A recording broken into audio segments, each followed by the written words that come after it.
പറഞ്ഞു നിർത്തിയെടുത്തുനിന്ന് കഥ വീണ്ടും തുടങ്ങാം. ഈ പറയുന്ന 9th ഷെഡ്യൂളിലേക്ക് അത് കൊണ്ടുവന്നത് 17th കോൺസ്റ്റിറ്റ്യൂഷണൽ അമെൻമെൻറ്റിൻ്റെ ഭാഗമായിട്ടായിരുന്നു അവർ അതിലേക്ക് ആഡ് ചെയ്തിട്ടുണ്ടായിരുന്നു. മാത്രമല്ല ആർട്ടിക്കിൾ 13 ക്ലോസ് 2 പ്രകാരം പറയുന്നുണ്ട്, ഒരു ലോയോ ഒരു ആക്റ്റോ ഒരാളുടെ ഫണ്ടമെൻ്റൽ റൈറ്റ്സിനെ വയലേറ്റ് ചെയ്ത് കൊണ്ട് ആവരുത് എന്ന്. സോ ഹിയർ അവിടെ ഒരു വയലേഷൻ ഉണ്ട് എന്ന് പറഞ്ഞിട്ടാണ് പെറ്റീഷണർ സൈഡ് ചാലഞ്ച് ചെയ്തത്. റെസ്പോണ്ടൻറ്റ് സൈഡ് പറഞ്ഞത് കോൺസ്റ്റിറ്റ്യൂഷൻ എന്ന് പറയണത് ഒരു ഹോളി ബുക്കൊന്നുമല്ല, സോ അത് ഇയേഴ്സ് കഴിയുന്തോറും അതിൽ ചേഞ്ചസ് കൊണ്ടുവരണം എന്നാണ്. ആർട്ടിക്കിൾ 368 പ്രകാരം അമെൻമെൻറ്റ് കൊണ്ടുവരാനുള്ള അവകാശമാണെന്നും അത് കോൺസ്റ്റിറ്റ്യൂഷനിൽ കൊണ്ടുവരണം എന്നുമാണ് റെസ്പോണ്ടൻറ്റ് സൈഡ് പറഞ്ഞത്. അതുകൊണ്ട് തന്നെ ഫണ്ടമെൻ്റൽ റൈറ്റ്സ് റിമൂവ് ചെയ്യാനാണെങ്കിലും അല്ലെങ്കിൽ അതിൽ അമെൻമെൻറ്റ് കൊണ്ടുവരാനാണെങ്കിലും ഈ 368 പ്രകാരം അവകാശം ഉണ്ട് എന്നാണ് റെസ്പോണ്ടൻറ്റ് സൈഡ് പറഞ്ഞത്.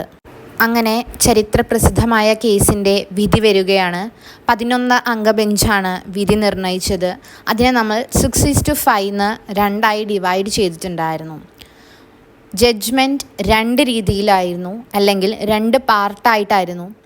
ആദ്യത്തെ ഭാഗം പറഞ്ഞത് ഒരു ലോയും അല്ലെങ്കിൽ ഒരു ആക്റ്റും പാർലമെൻറ്റ് കൊണ്ടുവരുന്നതാണെങ്കിൽ പോലും ഫണ്ടമെൻ്റൽ റൈറ്റ്സ് വയലേറ്റ് ചെയ്യാൻ പറ്റില്ല എന്നായിരുന്നു. പക്ഷേ അങ്ങനെ ഒരു വിധി എഴുതി കഴിഞ്ഞാൽ പ്രീസിഡൻ്റ് ആയിട്ടുള്ള കേസുകൾക്കും കുറേ നിയമങ്ങൾക്കും മാറ്റം കൊണ്ടുവരേണ്ടി വരും. അതുകൊണ്ട് തന്നെ രണ്ടാം ഭാഗം പറഞ്ഞത് പ്രോസ്പെക്റ്റീവ് ഓവർ റൂളിംഗ് എന്ന വെസ്റ്റേൺ കൺസെപ്റ്റ് നമ്മൾ കൊണ്ടുവരികയാണ്.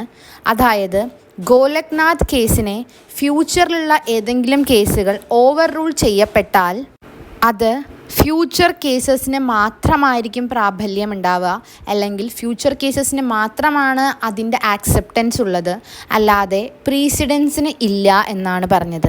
ഇതിൽ സുപ്രീം കോർട്ട് റേസ് ചെയ്ത 2 ഇഷ്യൂസ്, പാർലമെൻറ്റിന് ഫണ്ടമെൻ്റൽ റൈറ്റ്സ് വയലേറ്റ് ചെയ്യാൻ പറ്റുമോ, എന്നാൽ പാർലമെൻറ്റിന് ഫണ്ടമെൻ്റൽ റൈറ്റ്സ് വയലേറ്റ് ചെയ്യാൻ പറ്റില്ല, അല്ലെങ്കിൽ അവരുടെ ലോസ് ഒരു ഫണ്ടമെൻ്റൽ റൈറ്റും വയലേറ്റ് ചെയ്യാൻ പറ്റില്ല എന്ന് വന്നു. ഈ റൈറ്റ് നിലവിൽ വന്നാൽ അത് എക്സിസ്റ്റിംഗ് ലോസിനെയും അഫക്റ്റ് ചെയ്യുമോ എന്നുള്ളതാണ്. അതുകൊണ്ട് തന്നെ ഇതിൽ വന്ന ഏറ്റവും ഇമ്പോർട്ടൻ്റ് ആയിട്ടുള്ള ഒരു ഇതാണ് പ്രോസ്പെക്റ്റീവ് ഓവർ റൂളിംഗ്. അതായത് എന്തെങ്കിലും ഒരിക്കൽ ഈ കേസ് ഓവർ റൂൾ ചെയ്യപ്പെട്ടാൽ അത് ഫ്യൂച്ചർ കേസസിന് മാത്രമായിരിക്കും ആപ്ലിക്കബിലിറ്റി ഉണ്ടാവുക. അങ്ങനെ IC ഗോലക്നാഥിൻ്റെ കേസ് ഇവിടെ അവസാനിക്കുകയാണ്. Thank you.